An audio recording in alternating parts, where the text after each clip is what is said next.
E aí, argonautas? Aqui é Daniel HDR e antes falamos do pai, agora falaremos do pai, né?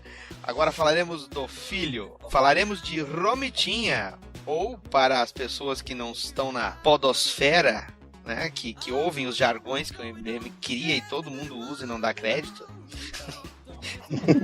Né? Estamos aqui falando de John Romita Jr., um dos filhos, né, de John Romita Sr., que falamos já no episódio anterior do ArgCast. Falaremos aqui de John Romita Jr., um cara que precisou provar seu talento, que todo mundo esculachava, dizendo que só porque era filho do homem lá, tinha conseguido trabalho, e não sei o que mais, e provou o seu talento, provou que é um cara eficaz, provou que é um cara proativo e provou, acima de tudo, que consegue ter haters, né, Nazik? Um abraço. E contamos aqui com Rogério de Souza. Oi, vamos falar do cara que foi revoltado com o papai. Contamos aqui também com Ivorel Omar Oclevelson. E aí, galera? Nenhuma observação, que bom. Ah, você quer que eu fale? Não quero. Engraçadinha? Não, obrigado. Não, obrigado. Não É somos... só dizer que o Júnior já tem 61 anos, né, cara? Né? Tipo... Eu ia falar isso, cara. Caraca. Eu vendo a data de nascimento, eu falei, meu Deus, já passou de 60, cara. Esse garoto aí, né? Esse garoto. John Home. Contamos aqui também com Andy Naka-Wolfman. Não é o Andy, não. Agora é o Kenzo. Ah, é, o Kenzo. Kenzo Nakamura. Então tô mais fudido ainda porque tem 82 anos. Um abraço pro seu Kenzo aí, grande sujeito. Você não entendeu, ouvinte? Foda-se, ok? Quem manda você não saber da nossa vida? Não precisa também, né? Contamos aqui também com a volta dele, Roger Goulart. Salve, pessoal, tudo certo por aí? Hoje vamos falar sobre um cara que é um cara de família, né? Porque seguiu o ramo da família. Às vezes eu fico me perguntando, ele não é careca, né, cara? Porque parece que ele usa peruca, né? Toda a imagem que aparece do Romita Júnior parece que ele tá de peruca, já notaram? Sério? Aquele cabelo dele é muito estranho, cara. Ah, que ele é italiano, né? Ele é de família italiana mesmo, né? Então deve ser assim, por causa disso. Usa aqueles negócios na cabeça. Usa aqueles negócios na cabeça ali, sei lá. Esse gato italiano é meio estranho. Eu não entendi o Rogério também. Eu não sei qual é o estereótipo de italiano. Exatamente, se é a peruca, Tipo, se é o usa chapéu. essas coisas na cabeça que molho de tomate, né? Pizza. Macarronada. Orégano. E falando em orégano, contamos aqui com o descabaçamento. Perdendo o cabaço. O homem que trabalha junto ao MDM, só que tá mais sumido do que... Não sei o paralelo. Contamos aqui com ele, Fábio Catena. O John Romita Jr. que tem um dos melhores cabelos dos anos 80, se vocês olharem na internet aí. Tinha mullets e 8 brincos em cada orelha. Exato. Cara, ele ainda tem os 8 brincos, eu acho, cara. É verdade. Eu vi uma entrevista dele sobre o Superman, agora que ele tava fazendo, que já não tá fazendo mais. Ele tava com aqueles brincos tudo na orelha, cara. Ele tem aí. Ah, caramba. Será que ele tira? Não dá mais. Tô vendo um vídeo dele desenhando aqui, ele desenha tudo torto, né?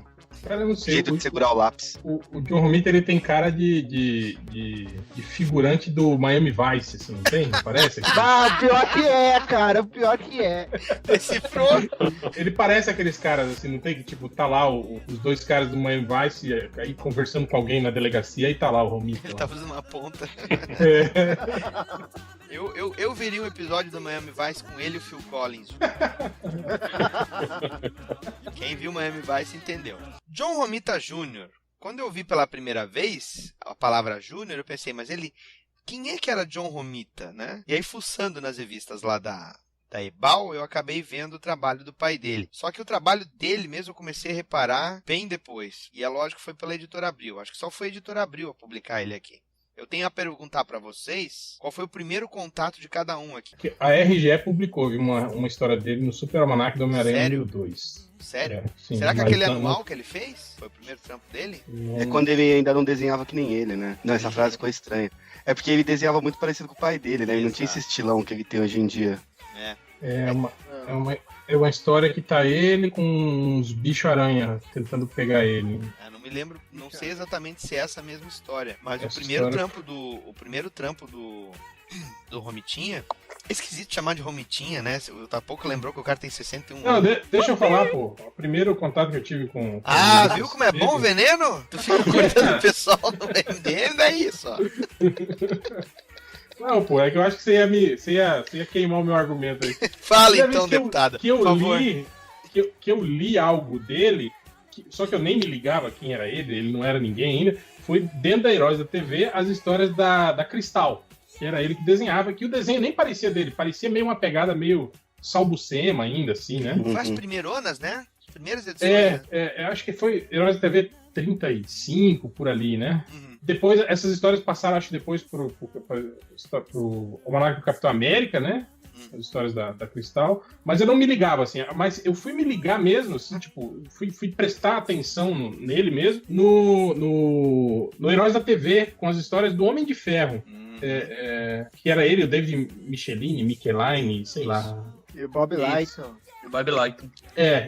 Que aí ele já tinha um traço diferente do que ele tinha na Cristal, mas ainda lembrava muito o traço do pai dele, assim, né? Sim. Principalmente os rostos, né, tal, né? Tipo assim, ali eu prestei atenção, né, e eu acho que mais ou menos na mesma época saiu... Ele começou a publicar ele na revista do Homem-Aranha, que foi aquela edição que ele encontra a Madame Teia, né? Madame Teia, exato. Isso. E foi ali que daí eu falei, porra, esse cara é foda, hein, cara? E a partir dali, eu virei fã mesmo quando saiu no Homem-Aranha, acho que 26, que era ele lutando contra o Namor. Aí eu falei, porra, aí sim, aí foi foda. Aí a partir dali eu gravei quem que era o cara, tal, aí eu já comecei a prestar atenção mais, assim, já sabia quem era o Romita Jr., né, e como era o desenho dele.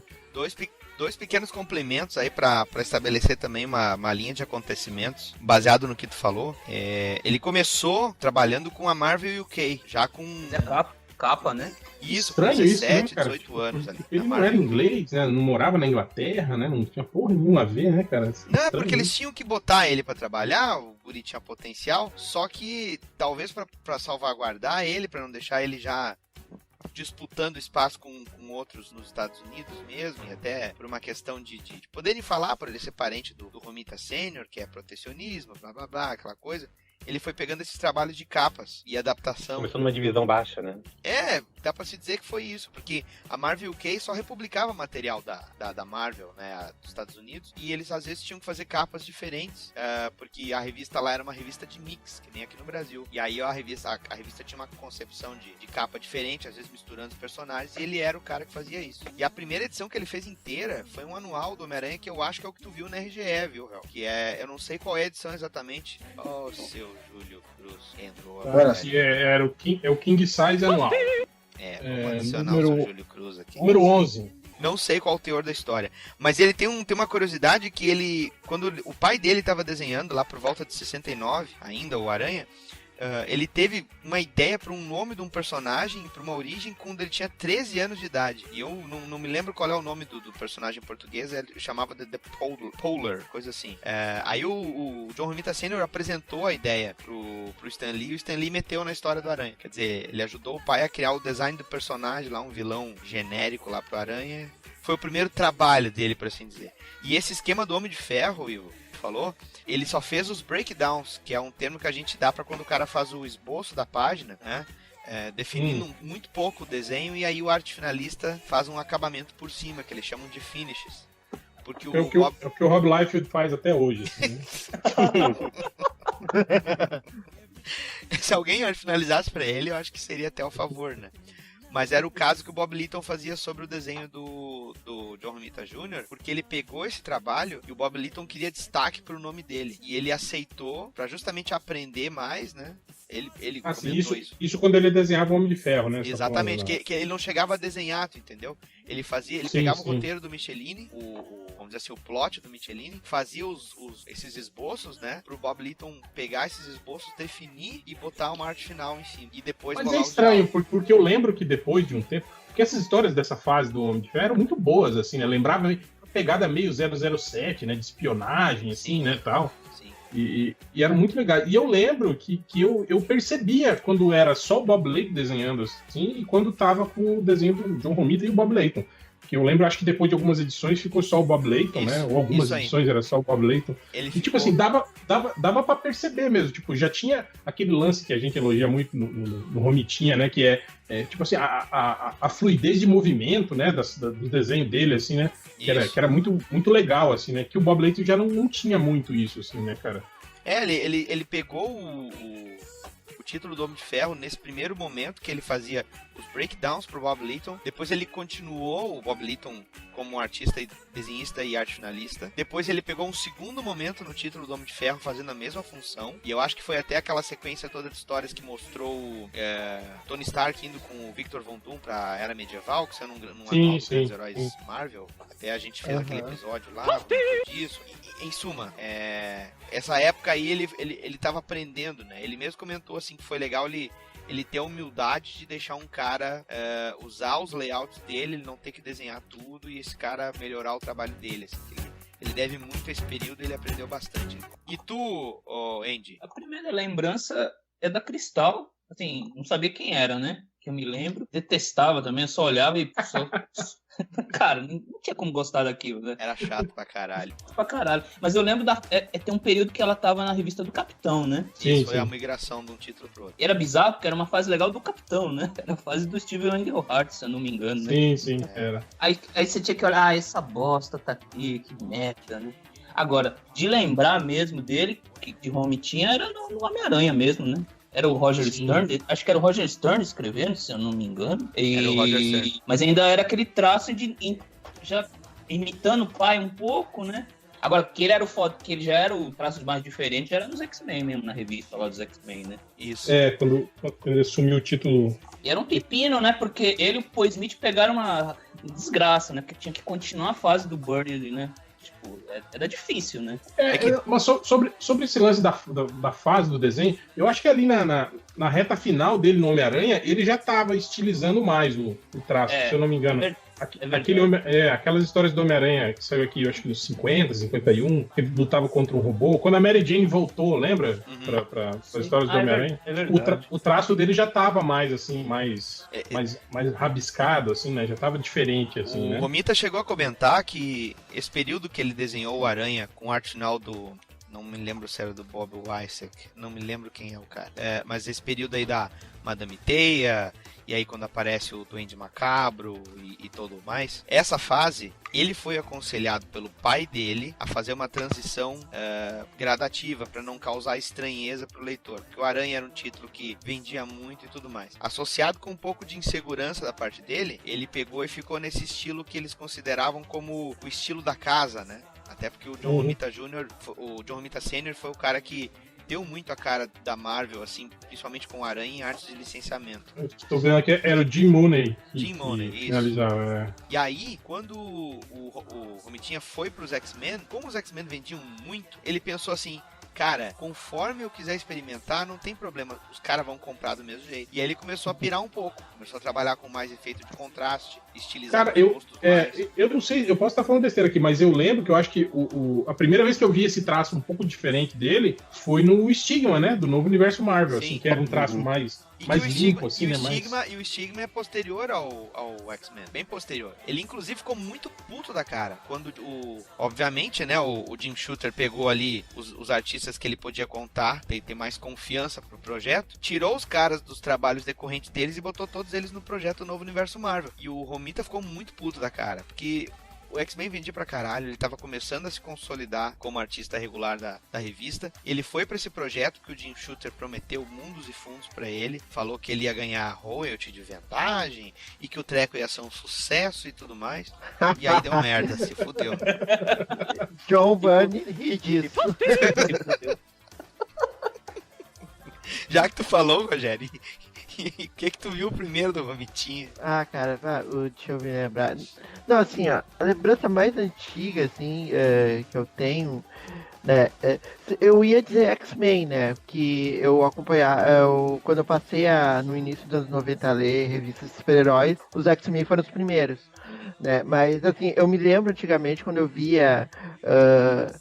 tipo, o Demolidor nas Super Aventuras Marvel, eu acho que ele chegou a ser desenhado por ele, que tinha uma história que ele enfrentou Coração Negro, é aquele filho do Mephisto lá, num parque de diversões. Acho que até aparece o Homem-Aranha na história, né? Eu não me lembro direito, assim. Eu tinha folhado essa revista, assim. Acho que era uma Super Aventuras Marvel, alguma coisa assim. O Demolidor Coração Negro era no Super Aventura. Daí, então, eu tinha visto aquele traço diferente, legal, né? Bacana, né? E, novamente, comecei a ver ele mais nos X-Men, assim, ele assumindo depois da saída do Jim Lee e dos outros lá pra se aventurar na Image, naquela época dos anos 90, né?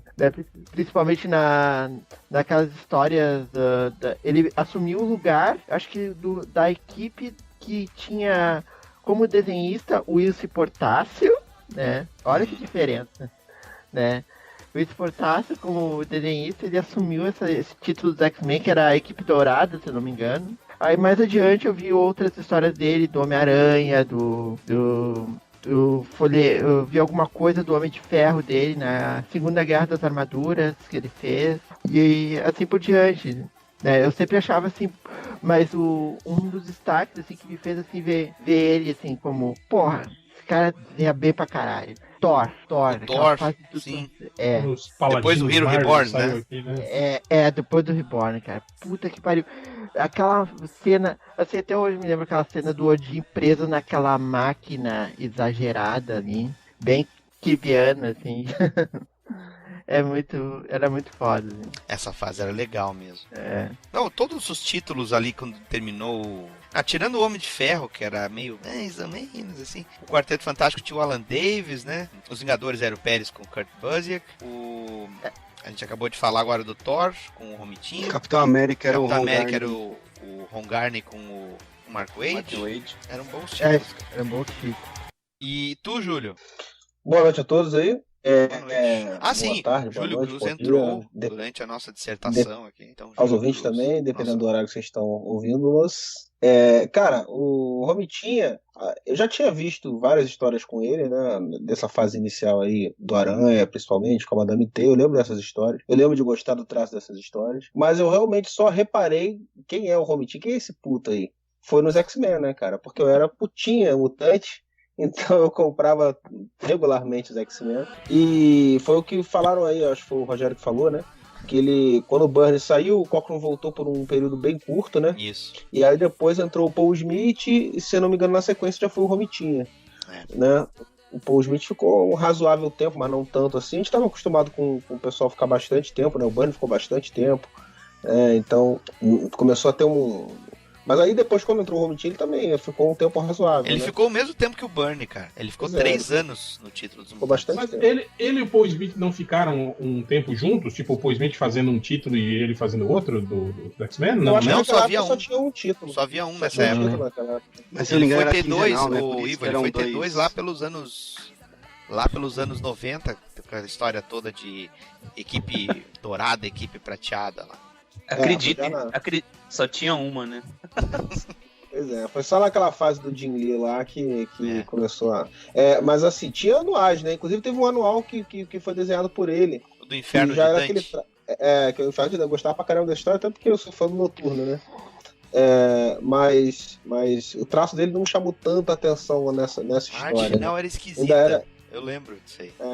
Era bem um- convencional, era tipo o que ele fazia no Aranha. Mais Isso, classicão. exato. Ainda não era ele. Ainda não era. Aqui foi acreditado como ele e o Bob McLeod como artistas, né? Isso, Então o Bob McLeod eu acho que devia estar fazendo a arte final, provavelmente. isso. Eu não lembro de realmente me chamar a atenção, na verdade, como era um anual, né? Era aquelas histórias que ficavam meio largadas no meio. Você tá vendo a história, tá lendo as histórias padrão, né? Daqui a pouco entra essa história do nada.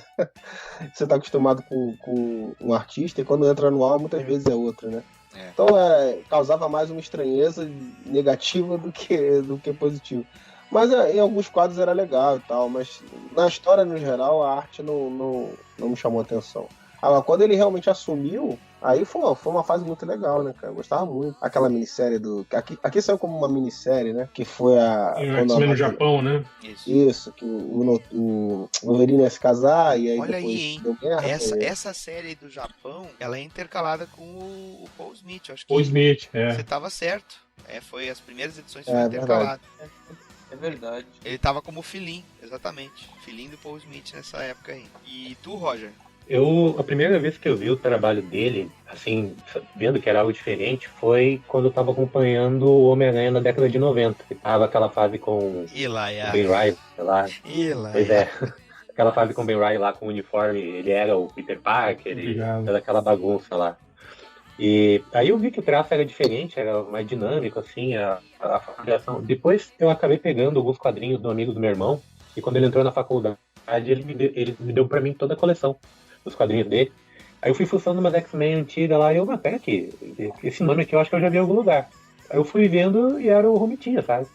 Então eu meio que fiz um caminho reverso pra redescobrir o trabalho dele. Eu acho que daqui da turma tu é o mais novo. Ah, 31, né? É um menino ainda. É o menino. É o menino.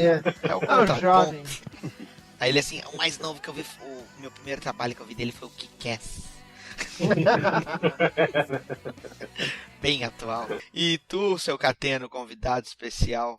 Eu vou dar uma catenada aqui e falar que o primeiro que eu vi foi o Contexto dos Campeões. Nossa! Que era o Conquest of Shape. Eu lembro porque eu... Isso aí foi republicado há muito tempo. Não, foi publicado Não, eu vi aqui na muito época. tempo depois, né? Heróis da TV. Heróis da TV. Tipo, Reta final ali da Heróis da TV. foi a primeira vez que eu vi o nome dele. Eu lembro Sério? que uma das primeiras vezes que eu conversei com o réu na vida foi sobre esse gibi. Que eu Torneio. queria lembrar o Torneio dos Campeões, Torneio né? dos Campeões. Né? Foi a primeira vez que eu vi o nome dele, e aí um tempo depois eu associei com o Demolidor. Tipo, um tempo depois comprando e tal, aí comecei a comprar o gibi do Super Aventuras Marvel e vi o mesmo nome e, tipo, achei foda, assim, continuei tentando acompanhar ao máximo. Aí já tinha visto alguns X-Men, mas o que me puxou de volta foi o Demolidor, uma porque era ele, também porque igual o Williamson, é assim que fala? O Williamson. Fazia arte final e meu pai gostava muito dele também. Aí, tipo, meio que casou e aí eu comecei a acompanhar tudo que ele fez, assim. Eu tenho quase tudo que ele fez. Catena, Porque eu só li as figuras, né, então... Tem uma curiosidade do Torneio dos Campeões, que esse projeto era pra ser pro Sênior, sabia? O projeto era para ser uma das iniciativas de licenciamento da Marvel, né? E como o Sênior, ele ainda fazia alguns trabalhos de arte de licenciamento para editora, eles fizeram esse projeto para pegar a onda da Copa da Olimpíadas que estava ocorrendo nos Estados Unidos. Olha, Por isso isso que o eu nome confesso que eu Torneio não lembro caralhas do que tinha nesse gibi. Então, ia que ter... acontecia. Só sei que era uma treta entre todo mundo. Só tinha o Champions lá, porque não tinha nada a ver com Olimpíadas. O fato é que a Marvel queria usar a revista para pegar anunciantes que tinham a ver com os Jogos Olímpicos. E eles Eu digo que eu não lembro o que tinha no gibi, nada assim. Eu só sei que todo mundo brigava com todo mundo. É isso aí, né? E É o beleza. básico. Mas era o Grande Mestre e uma outra lá. Eles juntaram, sequestraram todos os heróis e cada um fez uma equipezinha e aí eles iam lutar entre eles. Assim. Era basicamente só isso. Assim. E o projeto acabou Não na era mão nada. O projeto acabou na mão do Romitinha justamente por isso. Porque o Sênior ia fazer e ele falou, não, mas passa pro Júnior, né? Ele tá um tempo na agenda dele, ele pode fazer. E ele fez a minissérie. Então, casualmente, ia ser pro Sênior. E aí, 200 anos depois, tem um jogo da Marvel com esse nome, né? É. Contexto dos Campeões, hein? Contexto dos Campeões. Contexto não, né, cara? Mas só contar uma coisa rapidinho. Alguém falou do Thor aí, dele pós Heroes Reborn. Rogério. Na época eu comprei o número 1, que é só a lápis do Thor, cara. Ah, eu saí do Capitão América. Eles lançaram de todos os números 1. E a dele é sensacional, velho. E nada a ver 2, na primeira CXP, o Klaus Johnson tava sentado atrás de mim, e aí ele tinha uma pasta só do Romita lá, de original pra vender, e nossa, velho. Você chegou a ver, HDR, na época? Eu vi essa Nossa, pasta. era coisa do O mais irônico é tu vendo essa pasta e tendo que pedir saco de arroz na CCXP. É, verdade. É foda, né, velho? Tudo bem, e eu quase comprei uma página do Pantera Negra lá, e me arrependo até hoje de não ter comprado. E aí tu fica pedindo ainda vale refeição no evento, cara, e vai gastar dinheiro velho. com o original, cara. Prioridades. Todo mundo ajudando Comer é a uma Catena coisa lá. supérflua, né?